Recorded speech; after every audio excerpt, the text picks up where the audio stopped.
जय हिंद जय भारत। आइए आज नया सेशन देखते हैं फ्रंट एंड रियर एक्सल। आज हम फ्रंट और रियर एक्सल के बारे में अच्छी प्रकार से नॉलेज लेंगे।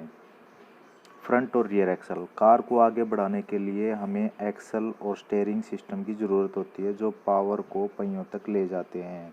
तो यहाँ पे यह बता रहा है कि भाई यहाँ पे हमारे को एक्सल की और स्टीयरिंग सिस्टम की जो कंट्रोल करने के काम आता है गाड़ी को, इन दोनों चीज़ों की ज़रूरत होती है। सबसे पहले हम देखेंगे प्रोपेलर शाफ्ट। ये खोखली ट्यूब के समान शाफ्ट है जो गियर बॉक्स से ड्राइव को फाइनल ड्राइव के बेवल पिनियन तक भेजता है। तो यहाँ पर स्टूडेंट्स यह बता रहा है कि जो प्रोपेलर शाफ्ट होती है वो अंदर से खोखली होती है। जिस प्रकार से पाइप अंदर से खोखला होता है उसी प्रकार से इसको ट्यूब बोला गया है जो गियर बॉक्स से ड्राइव लेती है। और जो हमारा गियर बॉक्स होता है, गियर बॉक्स से पावर को आगे फाइनल ड्राइव का मतलब है रियर एक्सल जिसे हम बोलते हैं, वहाँ तक पावर को भेजने का काम करता है। और फाइनल ड्राइव का पिनियन यानी कि बेवल पिनियन जो रियर एक्सल के अंदर लगा रहता है उसके साथ यूनिवर्सल जॉइंट के साथ जॉइंट हो जाता है और गियर बॉक्स से फाइनल ड्राइव यानी कि रियर एक्सल तक पावर को भेजने का काम करती है कौन? Propeller shaft. अब आगे देखते हैं प्रोपेलर शाफ्ट क्या क्या करती है।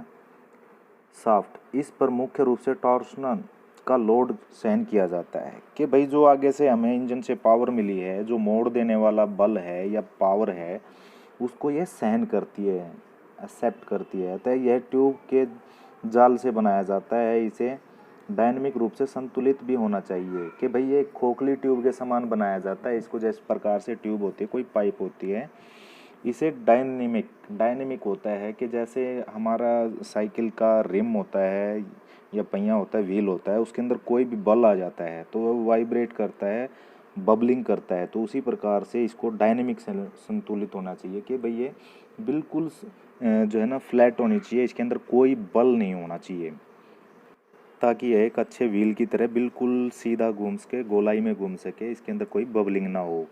नेक्स्ट देखेंगे, एक या दो यूनिवर्सल जॉइंट उपयोग किए गए रियर एक्सल ड्राइव के प्रकार पर निर्भर करते हैं कि भाई यह रियर एक्सल के ऊपर डिपेंड करता है कि वह कितनी दूरी पर लगाया गया है, तो उसी के हिसाब से यूनिवर्सल जॉइंट का प्रयोग किया जाता है। यहाँ पर आगे देखेंगे, यूनिवर्सल जॉइंट से रियर एक्सल में वाहन के चलने के दौरान ऊपर नीचे की गतियाँ होती हैं।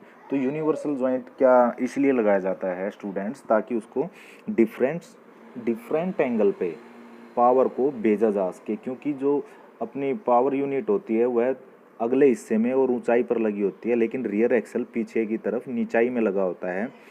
तो उसके लिए यूनिवर्सल जॉइंट का प्रयोग किया जाता है जो गाड़ी के ऊपर नीचे होने पर उसको मैनेज करता है। अब आगे देखेंगे स्लिप जॉइंट।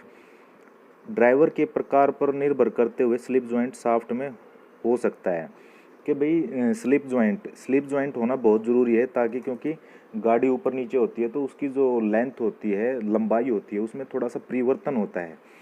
तो जो परिवर्तन होता है उसको मैनेज करने के लिए स्लिप जॉइंट का प्रयोग किया जाता है। इसे रियर एक्सल के गतिशील होने पर आवश्यकता अनुसार प्रोपेलर शाफ्ट की लंबाई एडजस्ट करने में सहायता मिलती है। तो जो यह जॉइंट होता है ये प्रोपेलर शाफ्ट की लेंथ को एडजस्ट करता है। इसके ऊपर स्प्लाइंस होते हैं, खांचे कटे होते हैं और ये खांचे एक दूसरे के अंदर फिट रहते हैं। जब गाड़ी ऊपर नीचे होती है तो फ्लैंज आगे पीछे होते हैं जिससे इसकी लंबाई को एडजस्टमेंट किया जा सकता है और यह लगा होता है प्रोपेलर शाफ्ट पर। आइए हम एक वीडियो के जरिए प्रोपेलर शाफ्ट और यूनिवर्सल जॉइंट की वर्किंग और स्लिप जॉइंट की वर्किंग देखेंगे किस प्रकार कार्य करता है।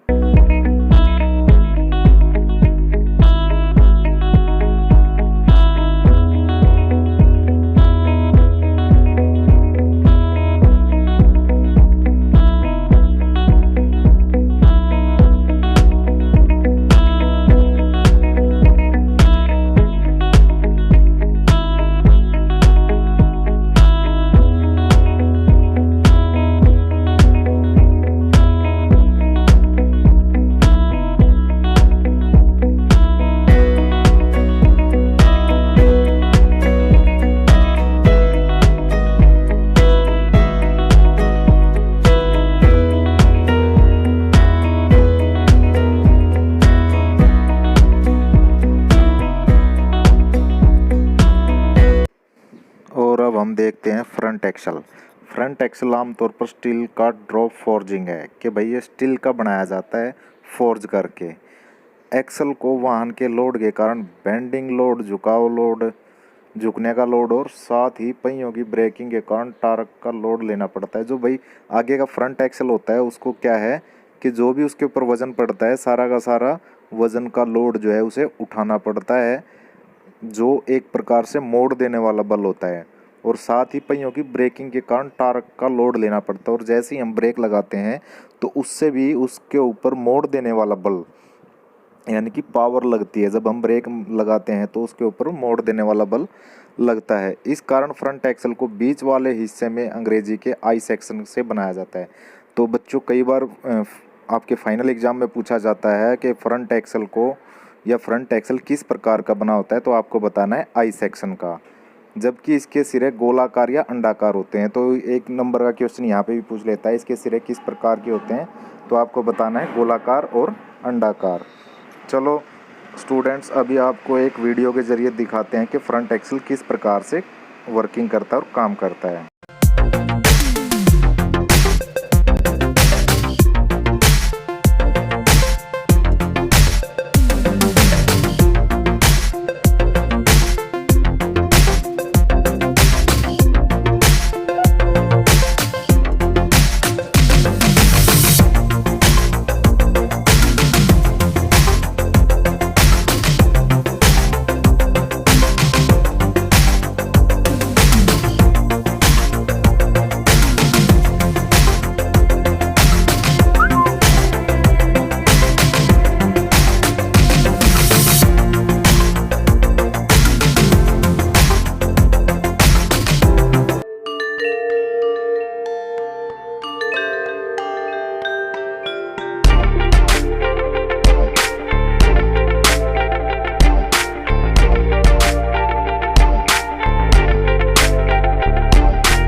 Front axle and its types के बारे में।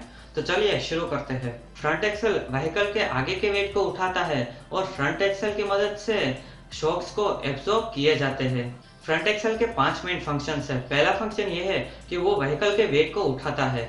दूसरा फंक्शन ये है कि व्हीकल जब रोड पर जा रही हो तब उस पर लगने वाले हॉरिजॉन्टल और वर्टिकल लोड्स को भी उठाता है।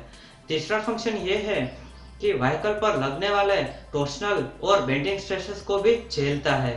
चौथा फंक्शन ये है कि वो हमें कंफर्टेबल राइड प्रोवाइड करता है क्योंकि वो सब शॉक्स को झेल लेता है इसलिए। और पांचवा फंक्शन ये है फ्रंट व्हील ड्राइव और 4 व्हील ड्राइव में फ्रंट एक्सल फ्रंट व्हील्स को पावर ट्रांसमिट करता है।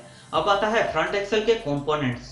फ्रंट एक्सल स्टब एक्सल के साथ में दिखाया गया है। यहाँ पर व्हील्स स्टब एक्सल पर माउंट किए जाते हैं। Stub axle incline steering arms से कनेक्टेड होता है और स्टीयरिंग आर्म्स ट्रैक रोड के एंड्स पर कनेक्ट किए जाते हैं। दोस्तों अब आता है फ्रंट एक्सल के क्लासिफिकेशन के बारे में। तो दो तरह से हम फ्रंट एक्सल को क्लासिफाई कर सकते हैं। पहला है लाइव फ्रंट एक्सल और दूसरा है डेड फ्रंट एक्सल। तो पहले आता है लाइव फ्रंट एक्सेल। तो सभी कार्स में इंडिपेंडेंट सस्पेंशन के साथ लाइव फ्रंट एक्सेल प्रोवाइड किया ही जाता है। लाइव फ्रंट एक्सेल गियरबॉक्स की मदद से फ्रंट व्हील्स में पावर ट्रांसमिट करता है। स्टीयरिंग मैकेनिज्म के हाफ एक्सेल में कांस्टेंट वेलोसिटी जॉइंट्स प्रोवाइड की जाती है जिससे कि व्हील्स टर्न हो सके। अब आता है dead front axle. Heavy vehicles में डेड फ्रंट एक्सेल प्रोवाइड किए जाते हैं क्योंकि वो रोटेट नहीं करते। डेड फ्रंट एक्सेल काफी रिजिड होता है और उसमें अच्छी स्ट्रेंथ भी होती है। ये रिजिडिटी और स्ट्रेंथ से डेड फ्रंट एक्सेल वाला व्हीकल का वेट स्प्रिंग्स से फ्रंट व्हील्स में ट्रांसमिट हो जाता है।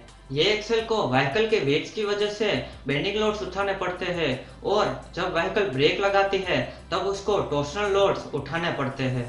फ्रंट एक्सेल्स इसलिए बीच में से आई सेक्शन से बनाई होती है और साइड्स पर सर्कुलर या एलिप्टिकल सेक्शन से बनाई होती है। तो दोस्तों ये था फ्रंट एक्सेल और उसके टाइप्स। मैं उम्मीद करता हूँ आपको समझ आ गए। आइए अब नेक्स्ट देखते हैं। किंग पिन की सहायता से स्टब एक्सल लगाए जाते हैं। सड़क पर चलने वाले अगले पहिए स्टब एक्सल पर लगाए जाते हैं। ठीक है, अब देखते हैं रियर एक्सल। रियर एक्सल के कार्य इस प्रकार से हैं। इस पर वाहन की बॉडी का भार और इसमें बैठने वालों का वजन स्प्रिंग के जरिए उठाया जाता है। कि भाई रियर एक्सल है जो वह गाड़ी का ऊपर जो भी जितना भी सामान रखा जाता है बॉडी के अंदर या कोई यात्री बैठते हैं उन सबका वजन यह सहन करता है। किन की सहायता से? शॉक ऑब्जर्वर यानी कि स्प्रिंग की सहायता से। नंबर 2 यह है वाहन के चेसिस में और बॉडी का ड्राइविंग तथा ब्रेकिंग टॉर्क भेजती है। कि भाई जैसे हम गाड़ी चलाते हैं तो उससे आने वाली जो इंजन से आने वाली पावर है उसको रोड तक भेजता है, उसका भेजने का कार्य करता है, गाड़ी को चलाने का कार्य करता है। इसके आगे देखेंगे इस पर बगल से थ्रस्ट या पुल का असर भी होता है और पहिए पर किसी साइड लोड के कारण आता है। कि भाई ये जो है ना पूरा लोड लेता है जब इसके ऊपर लोड आता है। और आगे देखेंगे यह वाहन के चेसिस में और बॉडी तक ड्राइव तथा ब्रेकिंग टॉर्क भेजता है। कि भाई जो हम ब्रेक लगाते हैं तो वो बॉडी तक के जो ब्रेक लगाने का जो फोर्स और उसको रोकने का जो काम करता है उसमें भी यह हेल्प करता है। अब देखेंगे इस पर बगल से, ये तो हमने पढ़ चुके। नंबर 4 देखेंगे बेवल पिनियन प्रोपेलर शाफ्ट से ड्राइव पिनियन तक जाता है। बेवल पिनियन जो प्रोपेलर शाफ्ट के साथ अटैच की जाती है यूनिवर्सल जॉइंट के साथ, उसे बेवल पिनियन कहा जाता है। बेवल गियर या इसे बेवल गियर भी कहा जाता है। सन गियर का केज और स्टार पिनियन एक्सल शाफ्ट और अलग अलग स्पोर्ट बेयरिंग को सहारा देता है। कि भाई ये सारा का सारा जितने भी पार्ट्स हैं इसके अंदर वो लगाए जाते हैं रियर एक्सल के अंदर। सड़क पर चलने वाले पिछले पहिए एक्सल शाफ्ट पर लगे होते हैं।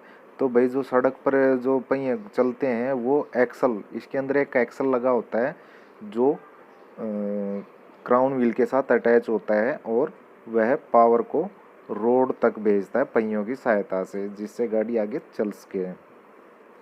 और ये एक शाफ्ट पर लगे होते हैं।